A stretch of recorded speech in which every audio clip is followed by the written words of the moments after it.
Walking. Me and you do it on a daily basis. But have you ever stopped to think about all the complex processes that have to take place to enable you to walk? For example, what made it possible for you to be here today? For most people in this room, this is probably not a daily consideration. But for people living with diabetic neuropathy, walking can be a daily struggle.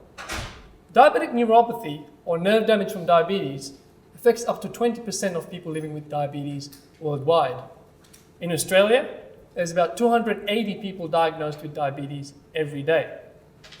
Diabetic neuropathy leads to two main changes within our feet that affect our walking. Firstly, it leads to loss of feeling within our feet. Secondly, it leads to restrictions within our joints and muscles that limit our movement. The combination of these two factors lead to what's called elevated plantar pressures, seen on your left-hand side there.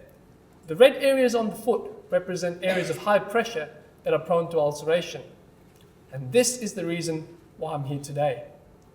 Diabetic foot ulcers are the leading cause of amputation in people living with diabetes worldwide. In fact, during the course of this presentation, 6 to 7 amputations will take place somewhere in the world because of a foot ulcer. So it's no surprise that understanding this condition is of paramount importance. For my PhD, I chose to focus on the tangible aspects of diabetic neuropathy. Specifically, I was interested in the way people with foot ulcers walk. Using the study of biomechanics and state-of-the-art technology, I was able to quantify and assess the characteristics of walking in people with foot ulcers when compared to those without foot ulcers. My findings were quite interesting. Firstly, we found that the specific way people with foot ulcers walk impairs their ulcer healing.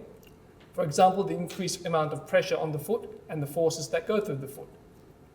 But also interestingly, people with foot ulcers are able to accommodate for the fact that they have a foot ulcer by changing their gait. Now, this was a surprising finding.